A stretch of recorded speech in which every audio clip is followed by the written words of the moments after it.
शरीर को परमेश्वर क्या चाहता है, नंबर 1 हम लोग क्या देखते हैं, शरीर हमारा क्या है, प्रभु का दिया हुआ है, आपका अपना नहीं है। दूसरी बात हम लोग क्या देख रहे थे कि इस शरीर को परमेश्वर अपनी महिमा के लिए प्रकट करना चाहता है, अपनी महिमा के लिए दिया है ताकि वो अपने रहे और हमारे जीवन को वो इस्तेमाल करे अलग अलग तरीका से। तीसरी बात कि ये व्यभिचार के लिए नहीं दिया गया है, व्यभिचार के लिए नहीं दिया गया। आप अपने इच्छा से गलत चीजों को इस शरीर के लिए नहीं कर सकते जो प्रभु को नहीं भाता है। याद रखना है हमेशा ये प्रभु का है और प्रभु अपनी महिमा के लिए इसे इस्तेमाल करना चाहता है। दूसरी बात कि ये प्रभु अपनी सेवा के लिए इस शरीर को चाहता है, प्रभु की सेवा के लिए। यदि हम लोग देखेंगे तो लिखा हुआ है, अभी जो देख रहे थे हम लोग इब्रानी 10:5 में, इस कारण जगत में आते समय कहता है बलिदान और भेंट तूने ना चाही पर मेरे लिए एक देह तैयार की। मतलब प्रभु को इस संसार में आने के लिए ना डायरेक्ट नहीं आया, प्रभु तो घर को बचाने के लिए सीधे आ सकता था, लेकिन क्या किया,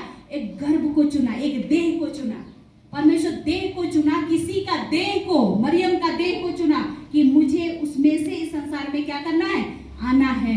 और इस संसार में आने के लिए यदि वो सेवा करने के लिए आया, यीशु मसीह हम लोग क्या देखते हैं कि वो क्यों आया, हमारी सेवा करने के लिए, हम और आपको पाप से छुटकारा दिलाने के लिए, ताकि हम फिर से जो पिता से भटक गए हैं, पिता से हम क्या हो जाए, फिर से मिल जाए। यीशु मसीह इसीलिए आया। तो यीशु अलग तरीके से भी आ सकता था, परमेश्वर है, परमेश्वर कुछ भी कर सकता था, इधर से आएंगे उधर से आएंगे, किसी को उद्धार देना है ना, किसी को बचाना है, अपना सामर्थ्य रूप करके वो आ सकता था, लेकिन उसको देह इंपॉर्टेंट है। बहुत जरूरी है कि संसार में जब हम आते हैं तो ये देह बहुत जरूरी है। और इसीलिए हम लोग क्या देख रहे हैं, लिखा हुआ है कि इस कारण जगत में आते समय कहता है कि बलिदान भेंट और कुछ नहीं चाहा बल्कि एक देह तैयार किया, और जहां पर वो उस देह में अपने आप को छोटा कर दिया। परमेश्वर कितना बड़ा है। हम लोग ये देख रहे थे उस दिन जवानों का ये में कि 66 का यशायाह 66 का 1 में, परमेश्वर क्या है, आकाश क्या है, उसका सिंहासन है और पृथ्वी उसकी पांव की चौकी है। तो समझिए कि परमेश्वर कितना बड़ा है। उसका शरीर कहाँ है, स्वर्ग उसका सिंहासन है, स्वर्ग में सिंहासन में बैठा है, और उसका पैर कहाँ है, पृथ्वी पर है।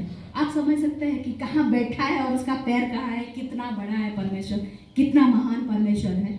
तो वो परमेश्वर अपने आप को छोटा करके कहाँ रखा, एक देह के अंदर में, एक छोटे से गर्भ में अपने आप को वहां पर रखा।